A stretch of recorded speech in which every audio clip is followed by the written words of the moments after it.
sponsored by the Institute of Museum and Library Services.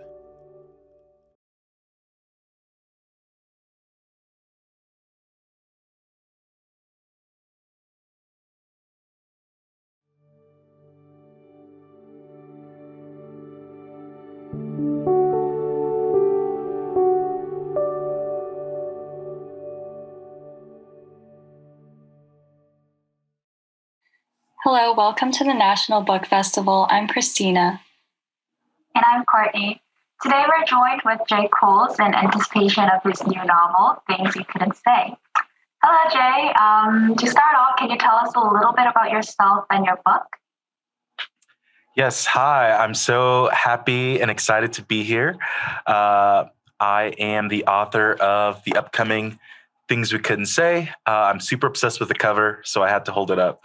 I can't wait to get the final copy. But yeah, so I am based in Muncie, Indiana. It's kind of middle of nowhere, Indiana. A lot of cornfields there. And full-time writer. I'm also the author of Tyler Johnson Was Here, which is my debut young adult novel that came out in 2018. It's a book about police brutality and race and how to use your voice for activism. And so Things We Couldn't Say, my most recent book, is about a boy named Gio who actually is from Indiana. He actually attends the high school that I went to when I was in high school. And so it's kind of just following what happens when his mother, who abandoned him as a little boy, comes back into his life unexpectedly and just kind of flips everything in his life upside down. Meanwhile, he's trying to just make it on his high school basketball team. And things even kind of get a little bit more complicated when he starts to fall in love with a new recruit on his basketball team. And it's a book that means a lot to me. It was a lot of fun to write. My favorite part of it was getting to write playlists that go with some of the chapters, and I'm excited to talk about that, maybe with some of you guys, but also at other events in the future. So happy to be here. Well, that was a lot of detail that our background research did not cover. We actually do have a question about the playlist. I was really excited to ask you about that because I also like to create playlists and listen to music whenever I'm doing something that I want to be related to a particular theme or topic. But, Christina's going to start us off with a bit more general questions about the book. Yeah. Okay. Yeah, I'm really excited to have you here. And I know you gave a little bit of context about the book. And one thing, I noticed when I was reading it, is that Giovanni is such a unique character in such a unique situation.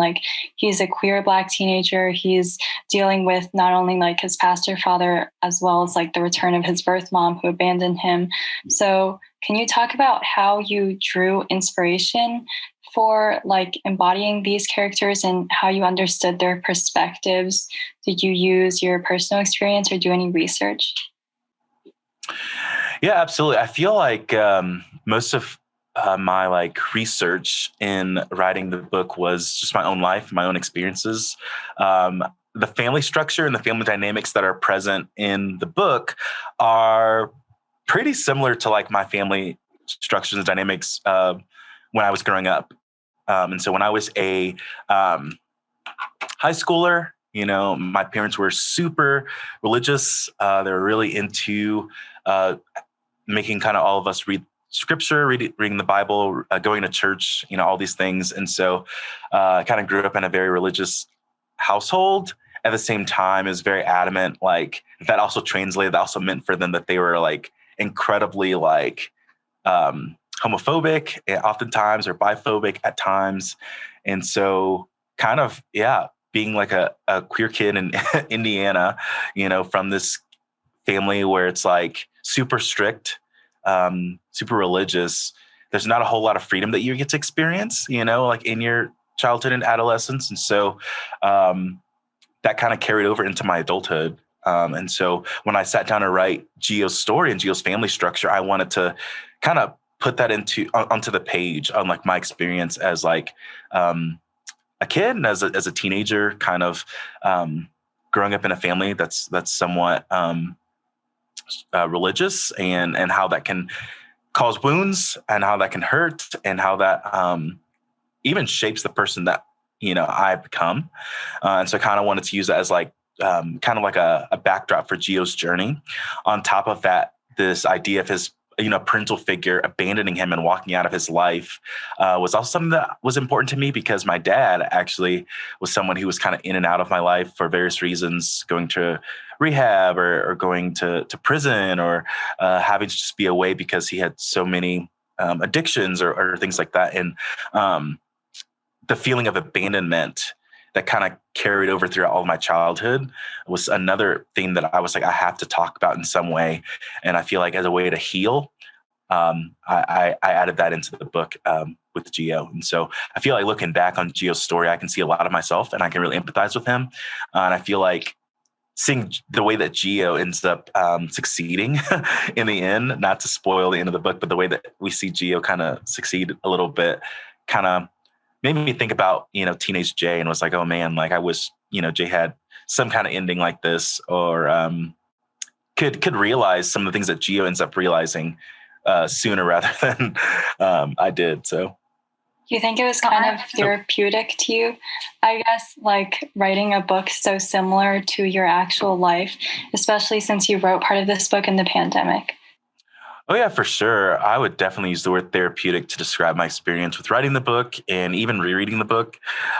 Because, yeah, I mean, writing this book and going through the publishing process during the pandemic, where like I was incredibly isolated and incredibly like alone, like even when I didn't want it to, like those feelings of, abandonment or loneliness crept in anyway. And so I was feeling those things really intensely during the pandemic. And so as I was writing the book, like it felt so natural for me to write about like those feelings, just because I was experiencing them in real time. Like those things were kind of coming up to the surface for me.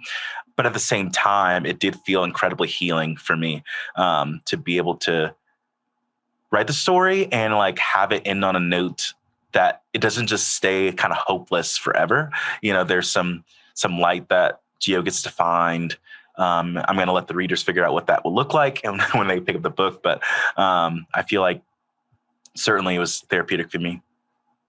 Well, I think that, the fact that you overcame all these struggles in your own personal childhood, and the fact that you are now in a position where you can publish your personal narrative for the young adult audience so that they can feel empowered and feel a sense of community, that is inspirational. And that is what I think should be considered success. So it's not just Gio who is successful. I think you are plenty successful as well.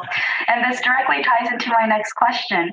So you've written several YA novels that reflect on your personal experiences to a certain extent, or the relatable experiences of other young people. So why did you decide to address teenagers in particular in your writing, as opposed to, children, younger children, or adults? And what significance does this audience, writing for this audience, hold to you? As a young adult myself, I still really enjoy reading YA. I read a lot of YA, and it's the audience or the age range that I feel like I relate to a lot. Usually. And I feel like, man, like looking back at the different stages of my life, when I was a child, when I was a teen, young adult, and now an adult, like, I think, man, probably some of my like favorite years were like when I was a teenager, just kind of this idea of like searching for my identity, trying to piece together like who I am, like what is my purpose in the world? What can I offer the world, and what can I try to pick apart from the world for good, I think those kind of questions have always been so important to me, and trying to figure out those answers. And I feel like I started kind of wrestling through that during my teen years. And so like when I started writing young adult literature, I was like, man, like, it just feels so natural. I feel like it's so natural to write, just because I'm like, man, like I oftentimes think about Teen Jay and what Teen Jay would do differently now, knowing things that I know now, how would I react differently if I knew what I know as an adult back then, and, as someone who's like been a teacher I love high schoolers and late middle schoolers, and so they're just so funny, incredibly funny. And I think when I get to write like young adult characters, I get to kind of like channel those people, and put their personalities onto the page, and it's a lot of fun. Yeah, and us young adults are very happy to have you. Right. I actually had a lot of fun reading your book because it was very down to earth. I was surprised to see some curse words in the beginning chapters, but I thought that it fits so well into Giovanni's speech, and I just felt that this entire book, the writing style was very down to earth, very different from the typical books that students are told to read in English class. And I thought it was also very funny that you mentioned it in the first chapter of your book. Not going to talk too much about it, but I thought that was a funny episode. Yeah. Mm-hmm. For sure. Right. Now, so what are some things that you consider as a writer when you transfer your personal experiences to a fiction novel? So how do you make it more relatable, or how do you streamline this information, know what to include or exclude, and create a narrative out of it? Yeah, absolutely. I feel like there's so much that I can share, about that question. There's so much that I think about when I'm like trying to piece together like what I want to write about, and how I want to streamline it, because it can be so personal. Sometimes it can be so personal to a point where like it's scary and like is like anxiety inducing, where like, it could actually probably do more harm for me than like heal me. And so I have to be like super mindful of that. Like as I go into the planning process of writing my novel, or like as I'm drafting, I have to be really mindful of like my limitations. And so knowing like as I'm writing, a scene or a chapter, like sometimes there are moments where like I just kind of have to stop what I'm doing, stop what I'm writing, and take a break, because it feels so personal to me, or like the wound or the thing that I'm writing about, if the heavy thing that I'm writing about can hit sometimes too close to home and can kind of touch on a wound that feels still really raw and real. And I just kind of have to step away and do something else, like watch TV or play a video game, or like go hang out with friends, go on a walk. So there are things that I do to like get in the right mental space, but I think also like when I am like drafting, I'm also telling myself like, how can I make these characters, even though they're based on real people usually, how can I make them like not so obvious that they're that person that they're based on, that like I have to have conversations with people in my life about that. And so that's always like a fun thing that I get to do, of like just trying to twist personalities in my characters to have some sort of distance between me and my story. Because even though it's still a very personal thing, I still want a little bit of distance there. I don't want to write like an autobiography or anything like that, Well, an autobiography might be something some people might be interested in, so sure. You should put that down on your bucket list. Yeah. Now, I wanted to go back a little bit to what we talked about before, your music career. Our background research told us that not only are you a middle school teacher, but you're also a musical composer as well as an author. So can you tell us a little bit about like what music means to you and how you intertwine that passion with your writing passion, and how does these different types of arts work in conjunction to create your artwork? Because I know that you like to work these things together. Absolutely. I feel like, so I think I'm just incredibly in love with storytelling, and storytelling in all its forms.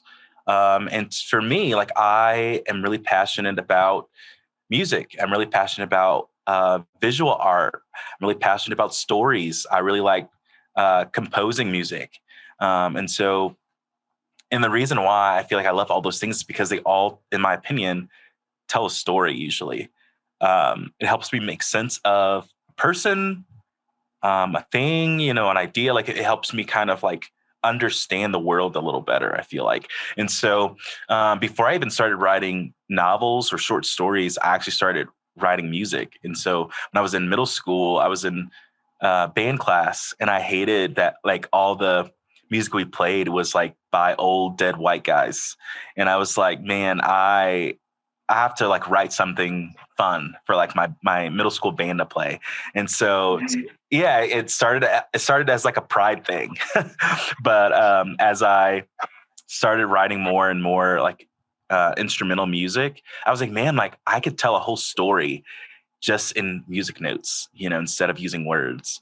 And from there I was like, okay, well, man, maybe I can like write something musically and then write a story that pairs with that piece of music. And so just this idea of like being able to like tell a story and offer that to the world and allow someone in the world to be able to like listen to that, read that, and like be able to understand me or to see people that look like me in a deeper way, like is incredibly exciting for me. Yeah, that is an incredible skill set to have, I believe. I'm sure there are plenty of people that would love to compose music. It's a very difficult thing to do. I've tried it a little bit for an assignment, but it's extremely time consuming and difficult. It is, yeah. But so my question is tinted with a little bit of a personal request, but are you willing to share a playlist that goes with this new novel, just as you did for your previous novel? Yeah, absolutely. I feel like there's so many playlists that I can choose from, like in the book. But I also think, man, I could just compile all those songs into one playlist. There's also a playlist that I like listened to as I wrote the book. So, and there's some songs that overlap, and there's some songs that are on that one that aren't in the book. So, yeah, I would love that. All right, then, well, the readers will have to be on the lookout for that, especially me. Yeah. But this is an interesting question. I think it's an interesting question. Can you share some musical keywords or maybe musical genres, like singular words that might give a sneak peek, like a movie trailer, to the book for the audience that haven't read it yet? Just keywords related to music that might describe the book. Edgy always feels like a good word to use when describing music. And it also, I feel like, describes my book. But also lots of Paramore. Lots of Paramore. I love Paramore. It's my favorite band. And it's also Gio's favorite band. But yes. I probably shouldn't say that. I never heard of them before. Oh no. I'll check it out through this opportunity. Yeah. So to kind of transition to a different topic, how would you say your book, Things We Couldn't Say, plays like in the bigger picture of representing people of color, like whether it be in books or in movies or all the media that we consume? Mm-hmm. That's a great question. I feel like for a long, long time, at least when I was growing up, like all the books, or not all of them, but most of the books that I was given that featured Black characters were books about the civil rights movement or slavery. And those are very important topics to talk about, very important books to read. And I'm glad that I read them. But I was like, man, like, is this it? Is this all we got? And so, yeah, like kind of looking at like the YA and the kid lit repertoire out there, like all the books that exist now for kids of color. There's a lot of diversity there. There's a lot of stories and unique stories and nuance there. And so I feel like as I wrote my debut, Tyler Johnson Was Here, I noticed that people, like, especially just in media, but like the way that Black kids in particular were viewed as, or like painted as, is like these people who are like, there was oftentimes in a negative light. And it was usually oftentimes revolved around like police brutality or the fact that they are Black, and I'm like, man, I want to just write stories about Black kids where they get to be kids. They get to just be like in love, and they get to have fun. They get to like geek out and nerd out. They get to have passions. And I was like, of course, they still have to consider race. They don't have the privilege to not go about the world without considering and thinking about race and the fact that they exist in a white supremacist society, right? Like that is still a thing.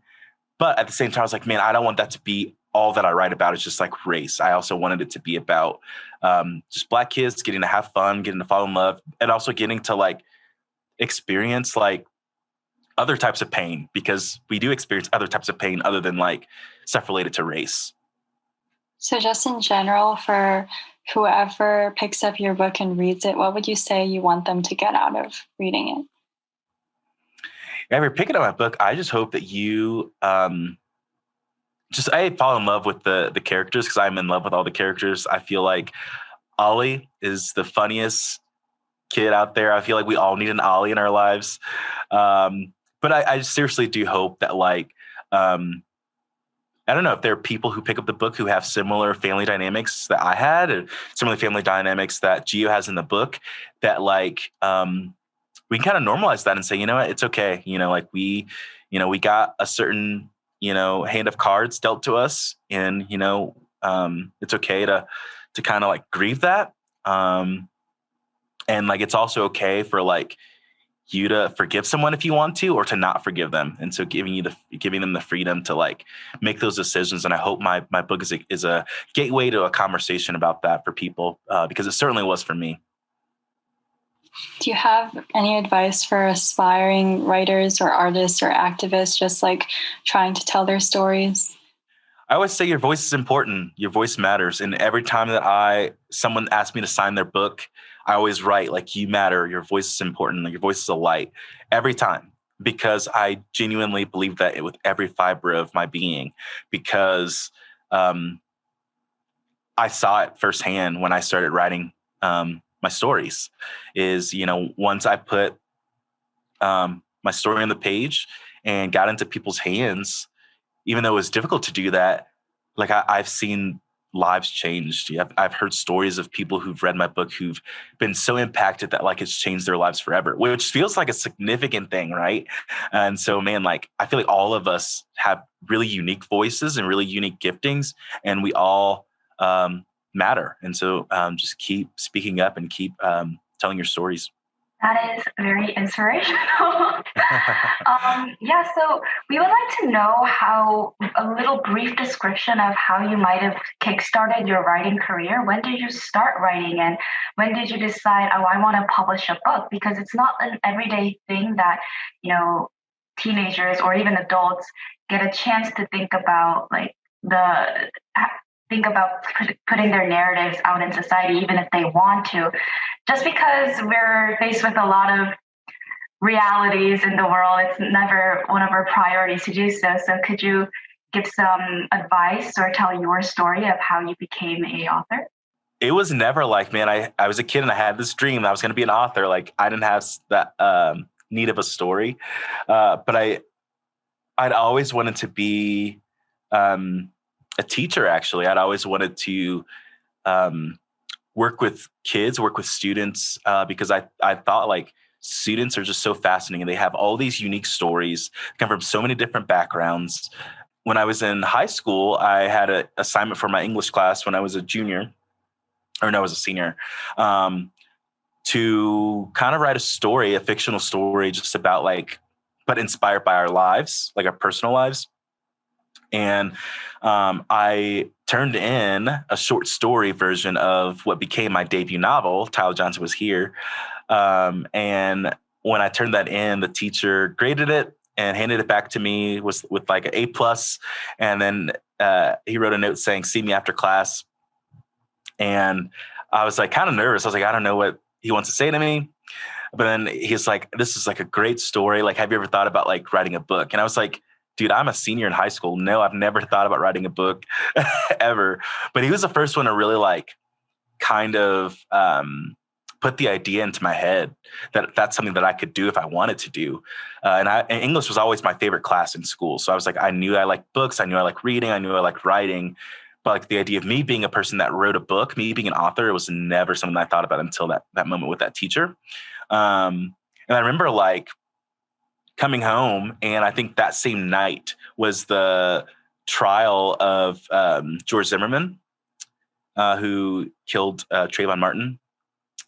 And I just remember being so frustrated that like no one was really talking about that. Like it was a conversation like in the media, but it was so polarized, and like people were victimizing Trayvon Martin, or like people were like kind of like calling him like all these things of like he was a thug. He had like they were kind of like just demonizing him as much as they possibly could like in the media. And I was like, oh my gosh, like this is a human being that we're talking about, like not an animal, who was just kind of thrown in the street, but like this is a human being. And can we talk about his life like he was a human being? And I remember being like, man, I remember like when my cousin like lost his life to police violence, and I was like, man, that's the same thing I felt then too. And so from there, I was like, man, I'm gonna write this book. And so when I went to college, I actually wrote my first draft of Tyler Johnson Was Here, and started the process of getting published then. So it was like a very quick thing for me, and it all happened when I was like between like a high school student and like when I was in college. And then the book came out in 2018. So yeah, it was a very unique experience and series of events that like not a lot of people have the privilege to do, to publish that early on in life. Well, I think it's an opportunity that you got to take advantage of because you had a very clear place where you were coming from, motivation, and also a teacher who rooted for you, even if it's just a simple compliment on your writing. I think it also might go with why you wanted to be a teacher. And it's always nice to have that figure that supports you through a journey or gets you started. Mm-hmm. Well, I think that would be a key takeaway for the audience or young adult audience that is watching. If you have something to want to talk about, or have a narrative you want to share, and get started on it.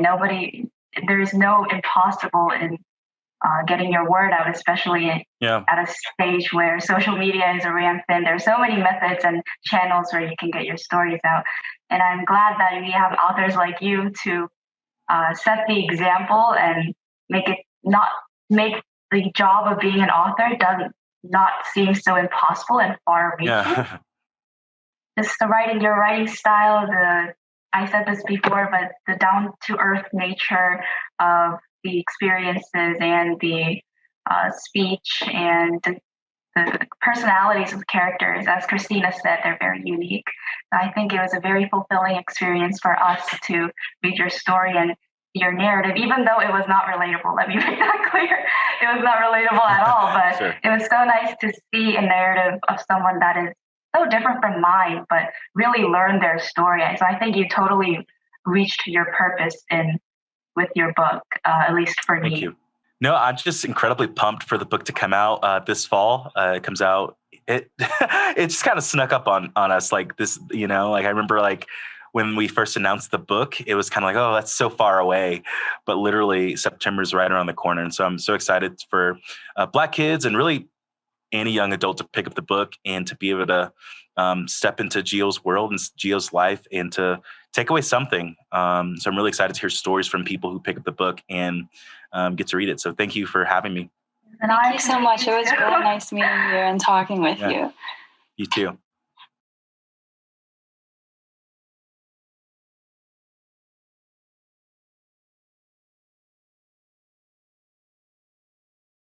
Hi, my name's Courtney. I'm Christina, and we're at the Library of Congress today. This summer, we worked with teams from across the country to learn more about the library and explore its unique resources, collections, and events.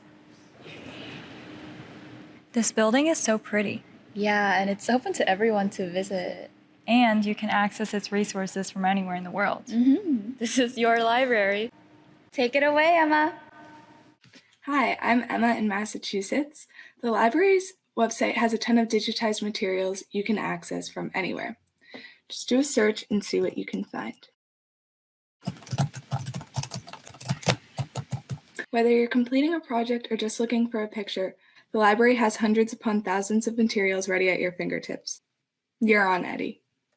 Hello, I'm Mitzi from Texas, and one of my favorite resources on the library's website is Chronicling America, a searchable collection of historical newspapers. I was especially amazed by this one, College Students' Activism During the Civil Rights Movement. This is a fantastic resource for school research papers. Your turn, Nina. Hi, I'm Nina in Ohio. Do you have an undying curiosity about all things past and present?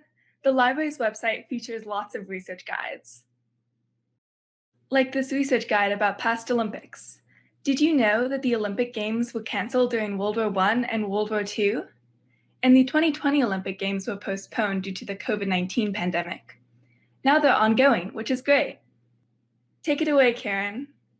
Hi, I'm Karen from New Jersey, and I found this film of a gay pride march from 1968 fascinating.